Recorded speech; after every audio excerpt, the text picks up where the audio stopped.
Selamat pagi kawan-kawan semua. Semoga kalian dalam keadaan sehat dan semangat dalam mengikuti pembelajaran las listrik hari ini. Nah, pada pertemuan hari ini kita akan membahas beberapa materi yang harus kalian pahami sebelum melakukan praktikum pengelasan. Pembahasan pertama kita yaitu alat pelindung diri atau APD las listrik. Pembahasan kedua, jenis-jenis mesin las. Pembahasan ketiga, fungsi dari peralatan las listrik. Pembahasan keempat, perawatan mesin las listrik. Pembahasan kelima, cara pengoperasian las listrik. Kita lanjut ke pembahasan materi kita yang pertama. Kita akan membahas APD las listrik. APD las listrik dapat dibagi menjadi 5. Yang pertama, ada pakaian kerja las atau apron. Nah, fungsi dari pakaian kerja las adalah pakaian yang melindungi seluruh bagian tubuh dari panas dan percikan las. Selain itu, terdapat apron. Apron sebagai tambahan, yaitu apron dada dan apron lengan, yang terbuat dari bahan kulit untuk melindungi apron yang berlubang dari tinggi temperatur percikan las. Alat pelindung diri yang kedua, ada sarung tangan las atau welding glove. Welding glove atau sarung tangan las adalah sarung tangan yang khusus dibuat untuk proses pekerjaan las. Bahan sarung tangan las terbuat dari kulit atau bahan sejenis asbes dengan kelenturan yang baik. Welding glove berfungsi untuk melindungi kedua tangan dari percikan las dan panas material yang dihasilkan dari proses pengelasan. Alat pelindung diri yang ketiga ada sepatu las atau safety shoes. Sepatu las terbuat dari bahan kulit dan terdapat sebuah plat baja pada bagian depannya yang berfungsi untuk melindungi kaki dari kejatuhan benda yang berat dan benda yang tajam. Selain itu, karena bersifat isolator, sepatu ini juga melindungi dari bahaya sengatan listrik. Alat pelindung diri yang keempat ada helm atau topeng las. Helm las adalah alat yang mempunyai fungsi melindungi bagian wajah dari percikan las, panas pengelasan, dan sinar las ke bagian mata. Topeng las terbuat dari bahan plastik yang tahan panas. Selain itu, terdapat 3 kaca bening, hitam, dan bening, yang berfungsi untuk melindungi mata dari bahaya sinar tanpa ultraviolet ketika melakukan pekerjaan pengelasan. Topeng las dapat dibagi menjadi 2. Gambar 1 adalah topeng las otomatis. Topeng las otomatis adalah topeng las yang memiliki lensa yang dilengkapi dengan fitur screen auto darkening. Fitur ini akan secara otomatis menurunkan intensitas cahaya atau menggelap ketika terkena cahaya pengelasan. Dibandingkan dengan topeng las manual, jenis topeng las ini terbilang lebih memudahkan pengguna pada saat proses pengelasan tanpa harus membuka bagian depan topeng las. Lanjut ke gambar nomor 2, ada topeng las manual. Topeng las manual adalah topeng las yang bagian tutup wajahnya hanya dapat dibuka dan ditutup secara manual. Umumnya untuk melihat hasil pengelasan lebih jelas, pengguna topeng las manual harus membuka bagian tutup wajah untuk melihat hasil las. Lanjut ke alat pelindung diri yang kelima, ada masker. Masker berfungsi sebagai alat pelindung pernapasan dari bahaya asap las. Asap las merupakan hasil pembakaran dari bahan kimia atau pelelehan dari material las. Oleh karena itu, asap las ini hampir seperti serbuk bersih yang bisa membahayakan alat pernapasan manusia. Masker juga dapat dibagi menjadi 2. Dapat dilihat pada gambar. Dilihat dari gambar di atas. Gambar di atas merupakan gambar dari masker partikel. Masker partikel mampu menyaring udara dari partikel sebesar 0,3 mikron. Masker partikel biasanya digunakan sekali atau 2 kali pakai. Berdasarkan material pembuatan masker partikel, dibagi menjadi 2, yaitu masker fiber. Masker ini secara umum digunakan dalam dunia medis. Dan masker kertas. Masker ini memiliki kemampuan filtrasi yang lebih baik dari masker fiber, karena dapat dicetak bentuknya hingga dapat menutupi area hidung dan mulut dengan lebih sempurna. Gambar selanjutnya merupakan gambar dari masker kimia. Masker kimia umumnya terbuat dari bahan karet sintetis dan plastik, serta dilengkapi filter yang dapat diganti secara berkala, sehingga usia pakai jauh lebih panjang dibandingkan masker partikel. Masker kimia dibagi menjadi dua, yaitu filter tunggal dan filter ganda. Filter ganda otomatis memiliki kemampuan filtrasi 2 kali lebih baik dari tunggal. Masker ini biasanya digunakan dalam area udara mengandung uap hasil proses kimia dan oksidasi. Dalam skala polusi udara rendah seperti area pengecatan, pengelasan, kebakaran, dan lain-lain. Materi pembelajaran kita yang kedua ada jenis-jenis mesin las listrik.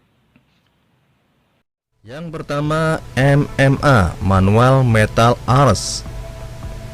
Yang kedua TIG, Tungsten Inner Gas. Yang ketiga MIG, Metal Inner Gas. Laser, mesin las yang menggunakan teknologi laser.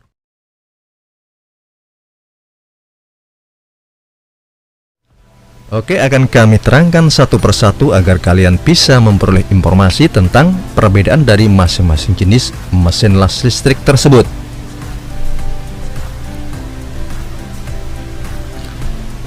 Yang pertama, mesin las listrik MMA, Manual Metal Arc.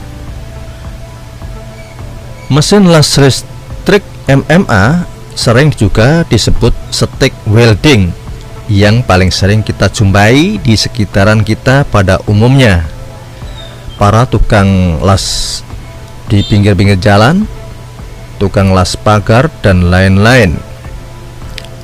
Mesin las MMA menggunakan kawat las berbentuk stick seperti tusuk sate. Jenis mesin las MMA ini merupakan jenis mesin las listrik yang paling sering digunakan oleh para tukang las. Selain karena harganya yang relatif lebih murah dibanding jenis lainnya, mesin las ini pada umumnya digunakan untuk mengelas seperti besi, baja, dan stainless. Mesin las MMA pada umumnya memiliki ukuran yang kecil sehingga sangat mudah untuk dibawa kemana-mana. Yang kedua, mesin las MIG, Metal Inner Gas. Mesin las MIG adalah mesin las yang dapat digunakan untuk mengelas dengan shielding gas. Shielding gas yang digunakan untuk melapisi proses pengelasannya menggunakan gas CO2. Tetapi mesin las ini juga dapat digunakan tanpa adanya gas CO2 dengan menggunakan kawat las khusus plug core. Jadi lebih fleksibel dalam pengelasannya di lapangan. Kelebihan hasil lasnya dari mesin las ini rapi dan sangat mudah digunakan. Kalian hanya tinggal menekan switch pada tors mesin las dan langsung bisa digunakan mengelas secara terus-menerus. Untuk teknik pengelasannya sendiri dilakukan hanya dengan mengatur speed wire, debit gas, dan settingan ampere yang disesuaikan dengan media las. 3. Mesin las stick, Tungsten Inner Gas. Mesin las stick lebih dikenal orang-orang dengan sebutan las argon. Saat pengelasan, mesin las stick membutuhkan gas argon yang melindungi saat terjadinya proses pengelasan. Dapat digunakan untuk pengelasan pada media kerja seperti baja ringan, aluminium, stainless steel, alloy, kuningan, magnesium, dan lain-lain. Kelebihan dari mesin las ini bisa digunakan untuk pengelasan pada bidang atau media kerja yang sangat tipis sekalipun. Hasil pengelasannya sangat bersih. Kebanyakan mesin las ini dipakai untuk pengelasan stainless steel pada umumnya yang mengutamakan kebersihan hasil las. 4. Mesin las laser. Mesin las yang menggunakan teknologi laser sudah barang tentu sangat canggih, sangat bagus hasil pengelasannya. Yang kelima ada las busur terpendam atau SAW. Las busur terpendam adalah sebuah proses las busur listrik terumpan yang bekerja secara otomatis. Proses las ini dipatenkan pada tahun 1935 oleh Jones, Kennedy, dan Rothermund, menjadikan proses las SAW proses pengelasan otomatis pertama yang berkembang di industri. Memiliki mekanisme kerja yang mirip dengan pengelasan semi-otomatis, seperti FCAW dan GMAW.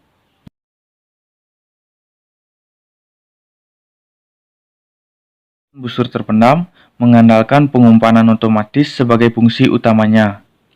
Kawat las akan diumpankan secara terus-menerus ke arah jalur las bersamaan dengan flux. Flux yang digunakan pada proses SAW merupakan flux khusus yang memiliki bentuk mirip pasir. Butiran-butiran flux ini terbuat dari bermacam-macam bahan, seperti batu gamping, silika, mangan oksida, kalsium fluorida, dan lain-lain.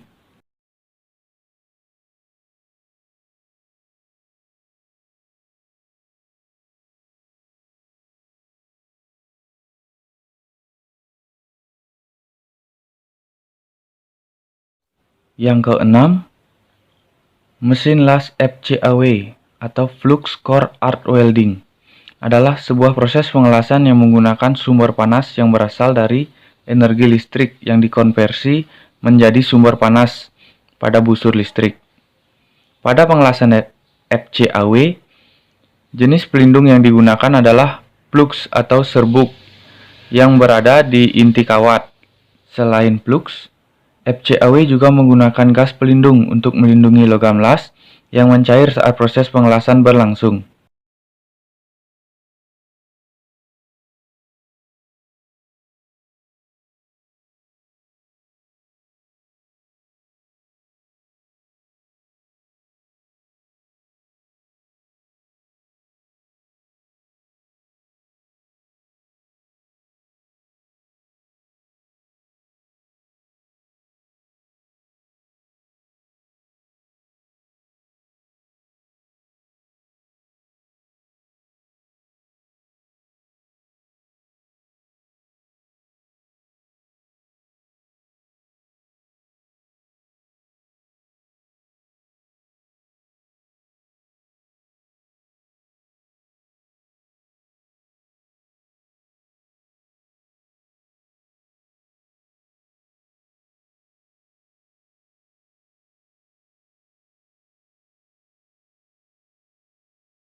Mari kita lanjut ke pembahasan materi kita yang ketiga, ada fungsi dari peralatan las listrik. Peralatan las listrik yang pertama ada mesin las. Mesin las merupakan alat pengelasan listrik yang paling utama. Mesin las adalah peralatan yang berfungsi untuk mengubah energi listrik menjadi energi panas. Energi panas ini dimanfaatkan untuk melelehkan elektroda dan logam induk atau logam dasar, kemudian keduanya akan memadat menjadi satu dan jadilah sambungan pengelasan. Peralatan yang kedua ada kabel massa. Kabel massa adalah kabel yang berfungsi untuk mengalirkan arus listrik dari mesin las ke benda kerja atau logam induk. Peralatan las listrik yang ketiga ada klem massa. Klem massa adalah alat yang digunakan sebagai alat penghubung kabel massa ke logam induk. Klem massa biasanya terbuat dari tembaga atau logam lain yang mempunyai sifat konduktor yang baik. Pada klem massa juga terdapat pegas yang berfungsi untuk menjepit benda kerja dengan baik agar tidak mudah terlepas. Peralatan las listrik yang keempat, ada kabel elektroda. Kabel elektroda adalah kabel yang berfungsi mengalirkan arus listrik dari mesin las ke holder atau elektroda, yang akan membuat usul listrik menyala ketika disentuhkan ke benda kerja. Untuk kabel las ini harus mempunyai sifat yang fleksibel atau mudah digerakkan. Di dalamnya juga terdapat beberapa bagian seperti lid, lapisan karet, dan kawat tembaga. Peralatan las listrik yang kelima ada elektroda. Elektroda adalah suatu material yang digunakan dalam pengelasan las listrik yang berfungsi sebagai pembakar yang akan menimbulkan busur nyala. Peralatan las listrik yang keenam ada pegangan kawat las atau holder. Holder adalah alat yang berfungsi sebagai pemegang kawat las atau elektroda saat digunakan holder untuk proses pengelasan. Holder harus terbuat dari bahan yang memiliki ketahanan panas yang tinggi karena posisinya berdekatan dengan kawat las yang mencair dan temperaturnya bisa mencapai hingga 2000 derajat Celcius. Dari dalam holder ini juga terdapat pegas yang berfungsi untuk mengunci atau menjepit elektroda agar tidak mudah terlepas atau bergerak saat digunakan mengelas. Untuk menjaga holder tetap awet, pastikan Anda membersihkan daerah penjepit dari percikan las atau kotoran yang menyebabkan penjepit tidak maksimal setelah mengelas. Peralatan las listrik yang ketujuh ada palu las. Palu las ini biasanya digunakan untuk membersihkan hasil pengelasan dari kerak las atau slag. Biasanya digunakan pada proses las yang jenis perlindungannya menggunakan flux dan spatter atau percikan las. Cara membersihkan dengan cara memukul atau memgoreskan pada bagian yang terdapat slag atau spatter. Peralatan las yang terakhir ada sikat las atau sikat baja. Sikat baja adalah sikat khusus yang digunakan untuk membersihkan permukaan benda yang akan dilas dari zat kotor seperti karat, oli, dan kotoran lainnya. Karena terkadang kotoran tersebut mengganggu aliran listrik yang mengalir pada saat proses pengelasan. Selain itu, sikat ini juga digunakan untuk membersihkan hasil las dari debu dan slag. Kita lanjut ke pembahasan materi kita yang keempat, perawatan mesin las listrik. Dalam alat las terdapat komponen yang disusun dan dikendalikan oleh perangkat elektronik. Komponen-komponen tersebut rentan terhadap kerusakan. Oleh karena itu, penting untuk merawatnya dengan cara yang tepat. Selain melakukan teknik pengelasan yang baik dan benar, mesin ini perlu untuk dirawat dengan cara yang tepat agar mesin tetap bekerja secara optimal dan mempunyai umur kerja yang panjang. Tips cara merawat mesin las. Tips yang pertama, selalu perhatikan sirkulasi udara pada kipas pendingin. Walaupun mesin sudah dilengkapi dengan sensor termostat, kelebihan panas dapat menyebabkan kerusakan yang fatal pada mesin. Sistem pendingin pada alat las memiliki peran yang sangat penting. Oleh sebab itu, pastikan sirkulasi udara pada kipas pendingin mesin berfungsi dengan baik untuk menjaga kestabilan suhu. Tips yang kedua, jauhkan dari air dan kelembaban. Hindari dari air dan suhu yang lembab pada saat pengoperasian karena hal ini dapat membuat sirkuit dalam mesin yang mengakibatkan hubungan arus pendek atau konsleting pada mesin. Dan tips yang ketiga, hindari debu yang menumpuk pada alat las. Lakukan pembersihan secara rutin sebulan sekali. Bersihkan bagian dalam mesin dengan menggunakan kuas bersih untuk menyapu debu yang menumpuk pada board sirkuit yang rentan terjadi konsleting. Dan tips yang keempat, hindari benturan. Sistem perkabelan dalam mesin dapat menjadi kendor apabila mesin mengalami benturan yang kencang. Keadaan kabel yang kendor dapat menyebabkan kerusakan fatal.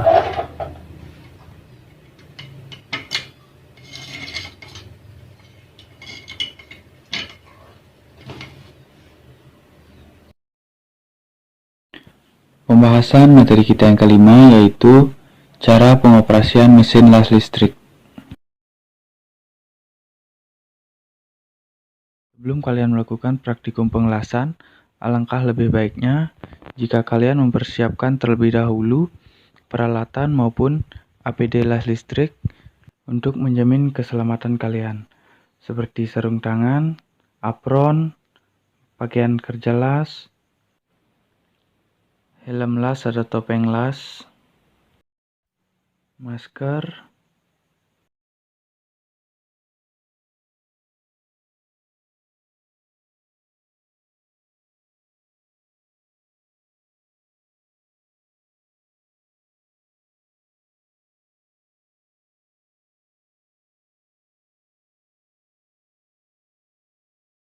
selanjutnya ada safety shoes untuk melindungi kaki kalian dari kejatuhan benda keras ataupun sengatan listrik.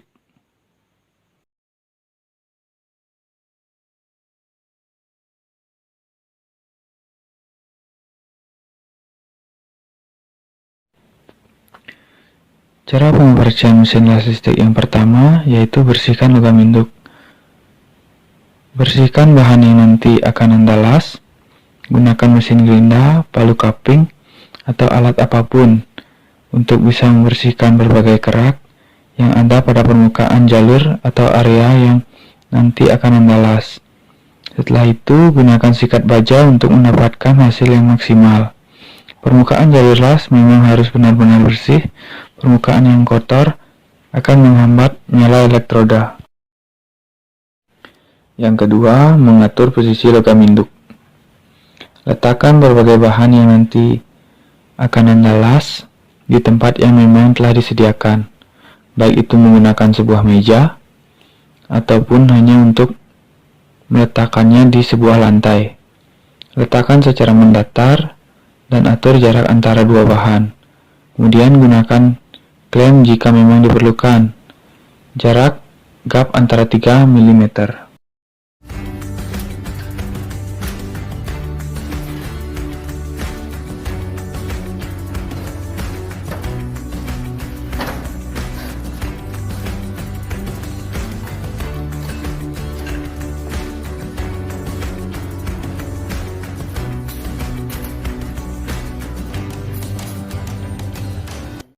Yang ketiga, memasang elektroda atau kawat las.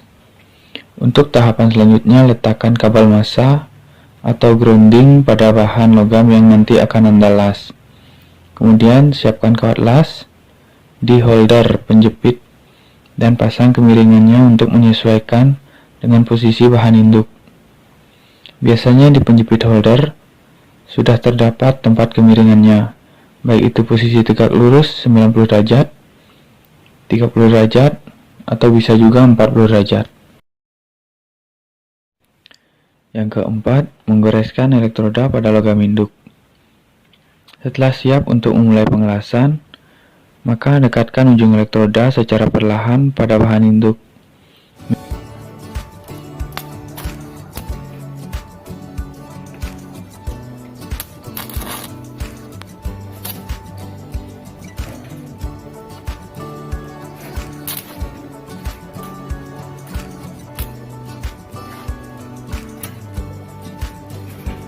Selanjutnya ada contoh gerakan elektroda.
Yang keenam, mempertahankan gerakan tetap stabil.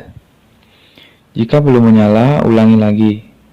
Goreskan ujung kawat las ke arah kanan ataupun kiri dan pertahankan nyala api. Jika berhasil, maka tarik elektroda perlahan-lahan dan pertahankan jaraknya. Yang terpenting bisa mempertahankan nyalanya saja.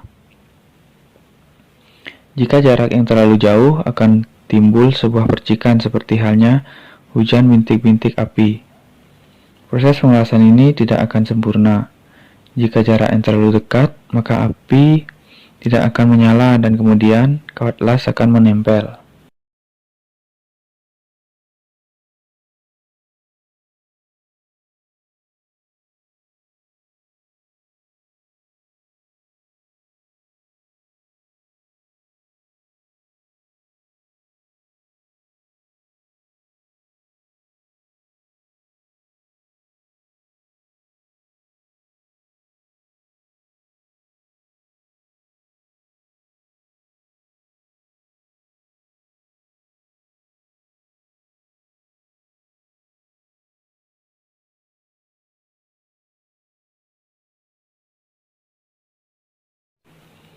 Yang ketujuh, mengamati cairan logam.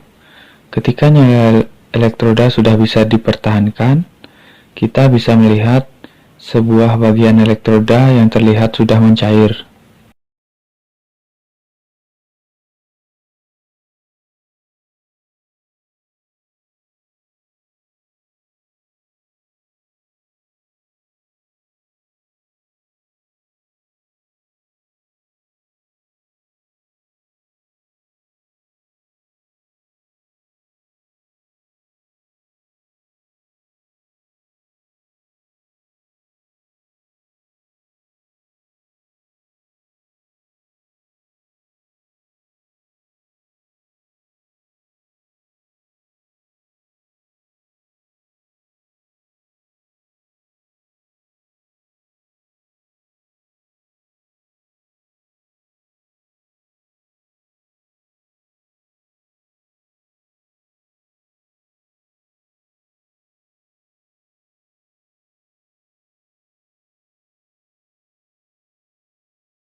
Yang terakhir, mengevaluasi hasil pengelasan.